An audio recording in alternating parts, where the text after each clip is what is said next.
बिस्मिल्लाहिर्रहमानिर्रहीम रब्बि इश्रह ली सदरी व यस्सिर ली अमरी वहलुल उक़दतम मिन लिसानी यफ़क़हू क़ौली। अस्सलाम वालेकुम डियर स्टूडेंट्स, कैसे हैं आप लोग? जी बेटा, तो हमारी एक्सरसाइज नंबर 3.6 क्वेश्चन नंबर 24 से हमने स्टार्ट करना है। क्वेश्चन नंबर 24 ये सबसे अलग क्वेश्चन है आपका और इम्पॉर्टेंट क्वेश्चन है। इस जैसा क्वेश्चन और कोई नहीं, एक एग्जाम्पल है जैसी, वो भी आप लोग ज़रूर कीजिएगा, इंपॉर्टेंट एग्जाम्पल है। क्वेश्चन है आपका -1 up to 5 लिमिट दे दी है, x-3 मॉड डिटर्मिनेंट की सूरत में दिया हुआ। ठीक है, इसका मतलब हमें पता है और याद रखिएगा, फिर दोबारा से बता दूं, जब भी डिटर्मिनेंट में लिखा हो तो इसका मतलब होता है x-3 प्लस में भी है और ये माइनस में भी है। ठीक है, दो वैल्यूज़ बनती हैं इसकी। ठीक है, तो इसको आपने कैसे लिखना है लिमिट्स में, आपने यहाँ लिमिट ब्रेक करनी है -1 up to 0 plus 0 up to 5 करके। ठीक है, -1 up to 0 जो छोटी वाली है लिमिट, वो हमने यहाँ लिमिट माइनस में लिख देनी है, -x-3। ठीक है ना, ब्रैकेट के अंदर, प्लस 0 up to 5 में हमने प्लस वाली वैल्यू लिख देनी है x-3 इंटू dx। ठीक है, इस तरह से ये आप याद रखेंगे, हमने इसको यूँ ब्रेक करके लिखना है। पहले स्टेप तो हमारा ये होगा जी। तो अब हमने इसको अलग अलग लिख दिया, ये इंटीग्रल इसका ले लिया। ठीक है, x² -3x आ गया। ये जो माइनस है ये वाला, इसको हमने बाहर लिख दिया। ठीक है, ताकि हमें तंग ना करे। आप चाहें तो इसे ओपन करके अंदर लिख सकते हैं, नहीं तो आप इसे बाहर लिख देते हैं और ये लिमिट आ गई। इसी तरह से सेम ये स्टेप हमने यहाँ पे कर लिया। अब हमने सिर्फ और सिर्फ लिमिट अप्लाई करनी है। इसको ज़रा एहतियात के साथ लिमिट अप्लाई करें, क्योंकि प्लस माइनस की गलती होने का चांस होता है। तो ये हम लिमिट अप्लाई करेंगे इसकी, वही मेथड जैसे आपको बता दिया लिमिट अप्लाई करने का तरीका। पहले 24 क्वेश्चन, आप 23 क्वेश्चन कर चुके हैं। उसी मेथड से आपने लिमिट अप्लाई करके इसका ही आंसर निकाल लेना। ठीक है, आगे 25 क्वेश्चन नंबर है। 1/8 to 1 है लिमिट आपकी x⁻1/3 + 2 का होल स्क्वायर ओवर x⁻2/3। इसको हम तरतीब से एक लिख देंगे ताकि आपको नजर आ जाए। स्क्वायर में ये लिखा है ऐसे, इसको मैं ऊपर लेके आ गया x⁻−2/3। ये क्यों लेके आया, ताकि आपको नजर आ जाए। देखिए, इसका जो डेरिवेटिव है इस पूरे का, वो ये बनता है, क्योंकि x⁻1/3 का जो डेरिवेटिव है वो बनता है 1/3 x⁻−2/3। तो x⁻−2/3 तो है, 1/3 नहीं है हमारे पास, तो वो लेके आना है। सिर्फ बुलाना आसान तरीका, हमने 3 से मल्टीप्लाई कर दिया बाहर और 1/3 से डिवाइड कर दिया, यानी 3 से मल्टीप्लाई 3 से डिवाइड वाली कंडीशन। ठीक है, जैसे हम पीछे करते रहे, तो ये आपके पास शेप बन जाएगी। ये इसका डेरिवेटिव आपके पास मौजूद है। इट्स मीन कि हमने इसकी पावर में 1 ऐड कर देना है। तो ये चीज़ आ गई आपके पास 3 × x² + 2 का होल क्यूब ओवर 3। ठीक है, ये इसका आंसर आ गया। ये 3 और 3 कैंसिल हो जाएंगे, बाकी आपके पास ये शेप बन गई। लिमिट ये दी हुई है 1/8 और 1। हमने लिमिट अप्लाई कर दी 1⁻1/3 + 2 होल क्यूब माइनस से 1/8 + 2 होल क्यूब, ये लिख दिया। अब मैं इसको इसलिए बता रहा हूँ कि ज़रा 1 पावर 1/3 के अंदर है, बाकी काम वही सेम। 1⁻1/3 1 ही होता है, तो 1 + 2 3, 3 का क्यूब माइनस इसका आपने ख्याल रखना है। देखिए 1/2 का क्यूब बनता है। इसको अगर मैं ऊपर लेके आ जाऊँगा तो 2 की पावर -3 बन जाएगा। तो इससे कैंसिल हो कि 2 की पावर -1 बना, जिसे हम 1/2 कहते हैं। ठीक है, 1/2, ये +2 एज इट इज़ आ जाएगा। तो अब आप इसे सिंप्लीफाई कर लेंगे, बाकी आपका वही क्वेश्चन का तरीके का। 3 का क्यूब 27 आ गया, एलसीएम ले लें, ये चीज़ आ गई आपके पास। उसके बाद में ये शेप आ गई आपके पास। फर्दर आपने इसको और फिर एलसीएम लिया तो आपके पास ये इसका आंसर आ जाएगा। ठीक है, टोटल प्लस माइनस करने के बाद 26 क्वेश्चन है।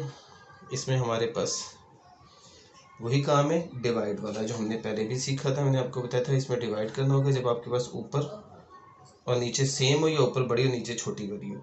अब इसमें डिवाइड 2 बार हमें करना पड़ रहा है। मेरे से भी बीच में गलती हो गई थी, मैंने उसे दोबारा किया। फिर देखिए, ये x इसके -2 ओवर x + 1 है। इसको जब हम डिवाइड करते हैं तो हमारे पास ये शेप बन जाएगी इतनी, ये बचेगा हमारे पास। ऊपर आ जाएगा x-1, ये नीचे रिमाइंडर आएगा हमारे पास -1 और डिवाइजर x + 1 वही। ठीक है, तो ये शेप बन के आएगी हमारे पास डिवाइड करने के बाद। देखें उसको आप, ये देखें x + 1 हमने बाहर लिखा, x इसके -2, x को x से मल्टीप्लाई किया तो x की 2 आ गया, +1 को x से किया तो +x आया, जिसका साइन चेंज किया -x आ गया, -2 आ गया। तो -2 -x बना, इसको हमने -x -2 करके लिखना था। ठीक है, मैंने गलत लिखा हुआ है, इसको आप -x को इधर लिखें, -2 को इधर लिखें, तो आपको समझ में बेहतर आ जाएगा। ठीक है, वैसे कोई मसला नहीं है। अब उसके बाद में x को मैंने -1 से मल्टीप्लाई करना है, तो ये -x आएगा और -1 आएगा। ये वो मैंने गलती की थी कि यहाँ देखिए मैंने लिखा नहीं था, मैंने इसको यहीं पे क्लोज कर दिया था, जबकि ये भी फर्दर डिवाइड हो सकता था। तो हम इसे फर्दर डिवाइड करेंगे इसे, तो ये -x आ जाएगा और -1 आ जाएगा, ये और ये कैंसिल हो गया, ये -2 + 1 का आंसर -1 आ जाएगा।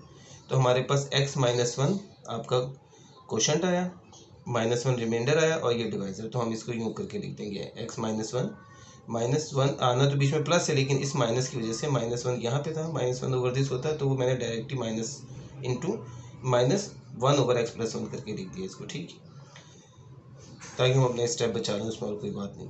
बाकी अब हमने इसको सेपरेट करके लिख दिया, देखें ये चीज़ अलग माइनस ये चीज़ अलग, इसको भी हमने सेपरेशन खोजेगी इसकी फिर, तो ये x² - x आ जाएगा और ये माइनस log x + 1 आ जाएगा। लिमिट इनकी सबकी अलग अलग करके मैंने लिख दी, ठीक है, अलग अलग ही लिखना आसान होता है, x² की अलग -x की अलग लिख दी, ठीक है ना।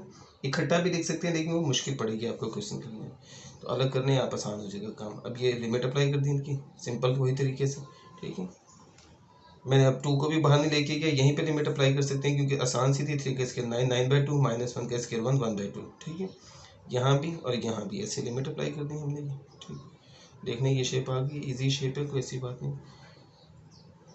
मैंने यहाँ पे फिर मेरे से माइनस की गलती हुई थी, ये साइन चेंज, वो प्लस माइनस जो था ना वो माइनस, ठीक है, उसकी वजह से ये बीच में आपको नज़र आ रहे हैं, थोड़ा सा गंद बला हुआ है इसके अंदर।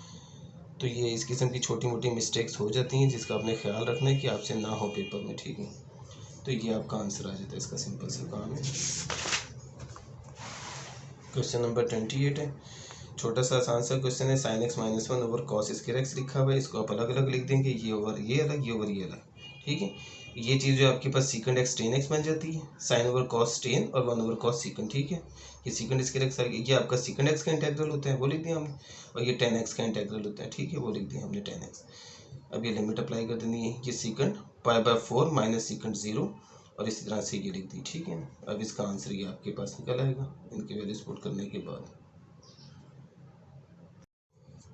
आगे क्वेश्चन नंबर 29 देख लें। 0 up to π/4 लिमिट दी हुई है, 1 over 1 + sin x, इसे हम रैशनलाइज करेंगे, ठीक है। 1 - sin x से मल्टीप्लाई डिवाइड कर दिए, ऊपर ये आ गई, ये चीज़ आ गई। अब आप इसको सेपरेट करके लिख दें अलग अलग, 1 over cos स्क्वायर x और -sin x over cos square x। ये दोबारा से वही क्वेश्चन बन गया जो अभी आपने ऊपर किया था, देखें ये secant स्क्वायर x आ जाएगा, ये secant x tan x आ जाएगा, बस जगह चेंज हो गई, ये चीज़ इधर थी ये इधर थी, ठीक है, सारा कुछ सेम वैसे ही क्वेश्चन। ये आपके इंटेग्रल उसके निकल आए और फिर आपने लिमिट अप्लाई कर दी, ठीक है। सिंपल सा काम वही वाला जो अभी हमने किया था वही उसी तरह से निकल आता है। ये 30th क्वेश्चन है। 3x over 4 - 3x अंडरवुड है, इसको हमने इसकी शक्ल से नज़र आ रहा है कि हमने -3x जो है वो इसको -3x बनाना है, उसके बाद में हम आगे क्वेश्चन सॉल्व कर लेंगे, ठीक है। ये देखें जी, माइनस हमने बाहर भी ले लिया, माइनस से मल्टीप्लाई अंदर भी कर दिया, ठीक है, इससे सवाल में कोई फर्क नहीं पड़ता, लेकिन -3x हो गया। अब हमने फोर्स यहाँ प्लस कर दिया और यहाँ माइनस कर दिया, ठीक है। तो ये शेप आ गई। अब इसको ओवर इसको अलग कर दें और ये ओवर ये अलग लिख दें, ठीक है, जैसे हम करते हैं काम इसमें, ये इस तरह से हमने लिख दिया इसको। अब ये शेप जो है हमारे पास ये बन के आ गई, ठीक है, और यहाँ पे हमने इसको एज इट इज़ लिख दिया। अब यहाँ पे इसको ऊपर लेके आ जाए तो -1/2 बन जाएगा। ये हिस्सा अब आपको देखें, ये हिस्सा तो आपके पास सीधा ये वाली चीज़ जो है ना, ये आपको सॉल्व करने के लिए यहाँ भी आपको -3 चाहिए आगे और यहाँ भी आपको -3 आगे चाहिए, ठीक है, क्योंकि इसका डेरिवेटिव भी -3 बनता है 4 - 3x का, और इधर भी इसका डेरिवेटिव भी आपको पता है -3 चाहिए हमें। तो दोनों तरफ हमें -3 चाहिए, तो हमने क्या किया, यहाँ भी -3 से मल्टीप्लाई कर दिया और -3 से डिवाइड कर दिया, यहाँ भी हमने -3 से मल्टीप्लाई कर दिया और -3 से डिवाइड कर दिया, ठीक है। इसके नीचे वो आ गया। आगे हम इसके फॉर्मूला बना लेंगे इंटीग्रल का। तो अब आपके पास ये शेप बन गई इसकी, ठीक है, 1/3 बाहर वाला वैसे, ये 4 - 6 की पावर ये 3/2 ओवर 3/2 आ गया। यहाँ भी ऐसे, ठीक है, ये -1/2 + 1 हुआ था तो +1/2 ओवर 1/2 आ गया, ठीक है। अब आपने इसको सिंप्लीफाई करना है, ये बाहर लेके चले जाएं, ये 2/9, इसी तरह से इसको भी बाहर ले आए, ये 8/3 बन गया, ठीक है। अब यहाँ पे हमने लिमिट अप्लाई कर देनी है, बस लिमिट थोड़ी सी एहतियात के साथ। 4 - 6 की पावर 3/2 है तो 4 - 3 × 1 करा पहले हमने 3/2, फिर -4 -0 की पावर 3/2। सेम इसी तरह से यहाँ भी हमने देखे वही पावर 1/2 है, सिर्फ फ़र्क ये है और कुछ भी नहीं, ठीक है। उसके बाद में ये स्टेप के बाद आपके पास ये चीज़ आ गई, 4 - 3 1 आ गया, 1 की पावर 3/2 -4 की पावर 3/2, क्योंकि 0 है वो ख़त्म हो गया। सेम यहाँ पे भी वही स्टेप, ठीक है, 1 की पावर जो चीज़ यहाँ है सेम वो है, लेकिन सिर्फ पावर में फ़र्क है, ठीक है। तो इस तरह से आ गया। अब ये आ गया 1 और ये 2 का स्केयर कर दिया, स्केयर और स्केयर रूट कैंसिल, वो अपना 3/2 का जो 2 था वो इसके स्केयर के साथ कैंसिल हो गया। ये देखें तो ये 2 का क्यूब बना 8 आ गया। सेम इस तरह से यहाँ भी 2 का ये आपके पास 4 का अंडर रूट यानी 4 का स्क्वायर रूट जिसे हम 2 कह देते हैं, ठीक है ना। ये 2 का स्क्वायर करके आप कैंसिल कर दे तब भी वही बात है। तो खैर ये शेप आ गई, उसके बाद में ये चीज़ आ गई आपके पास। वो आपने एलसीएम लिया, एलसीएम लेने के बाद ये आपके पास आंसर आ गया, ठीक है। आगे क्वेश्चन नंबर 31 और 32 दोनों सेम क्वेश्चन है। ये करने हमने पार्शियल फ्रैक्शन से। पार्शियल फ्रैक्शन से आपने इसको इंटेग्रल लेना है, उसके बाद लिमिट अप्लाई होगी इसकी, ठीक है। लेकिन उससे पहले इसमें आपने लेटिंग भी करनी है। ये पुट करेंगे sin x is equal to Z, तो ये cos x dx dz बना। ये सारा काम जो हमने पीछे सीखा हुआ है, ठीक है। जब x अब लिमिट को भी अब चेंज करना पड़ता है। जब आपने यहाँ पे चीज़ें चेंज की हैं sin x को, यानी कि इसको आपने z में अगर कन्वर्ट किया तो यहाँ लिमिट को भी हमें चेंज करना है, ठीक है। जब x की वैल्यू π/2 होगी, यानी यहाँ sin 90 होगा, तो z की वैल्यू 1 बन जाएगी, वो लिख दिया। इस तरह से sin x की वैल्यू जब हम लिखेंगे π/6 sin 30 का आंसर जो बनता है वो 1/2 बनता है, तो z इज इक्वल टू 1/2 बन जाएगा, ठीक है। तो अब ये शेप जो है आपके पास ये कन्वर्ट हो गई इसके अंदर, तो ये इस तरह से आ गया आपके पास। अब इसको हमने आगे लेट करके 1/z इंटू 2 + z या z+2 जो है इसको हमने लेट करना है a/z में प्लस b/2 + z में। ये पार्शियल फ्रैक्शन का तरीका, ठीक है आपका, जो आपने 10th में भी 10th में भी, हाँ वैसे किया है वैसे आपने फर्स्ट ईयर में भी किया हुआ, ठीक है। तो ये आपने वहाँ से उसी तरह से सारा कुछ सॉल्व करके मैं डायरेक्ट इसको पार्शियल फ्रैक्शन करके पूरी करके दिखा दी मैंने आपको। ए बी की दोनों वैल्यूज़ निकाल ली, ये वैल्यूज़ निकाल के ये चीज़ आ गई हमारे पास। अब इसे इंटीग्रेशन में हम लिख देंगे तो हमारे पास ये वाला आंसर निकल आएगा इसका, ठीक है जी। ये देखें, ये हमने इसको कर लिया। अब यहाँ पे हम इसको सॉल्व करके 1/2 इंटू log z और ये 1/2 अलग log z+2। अब यहाँ पे लिमिट अप्लाई कर दें आप। ये लिमिट हमने लॉग की अप्लाई की उसी तरीके से जैसे हम लिमिट अप्लाई करते हैं, सेम वही रूल है।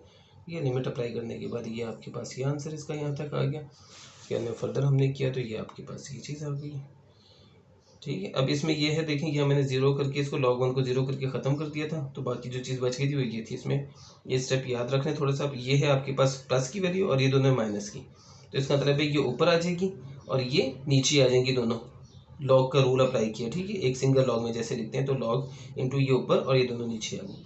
1/2 इंटू 3, तो ये 2 और 2 कैंसिल हो गए, 5/3 बनता है, तो log 5/3 ये चीज़ बनती है। बाकी 1/2 वैसे ही आ रहा था। तो ये 32 क्वेश्चन है, क्वेश्चन नंबर 32। ये भी आपने ऐसे ही करना है पार्शियल फ्रैक्शन के थ्रू। पहले लेटिंग कर लेनी है हमने ये, ठीक है, जैसे अभी हमने की उसी तरह से लेटिंग करके ये आपके पास ये चीज़ बन जाएगी sin x / 1 + cos x / 2 + into cos 2 + cos x, ये चीज़ आ गई। अब आपने इसकी पार्शियल फ्रैक्शन करनी है, ठीक है।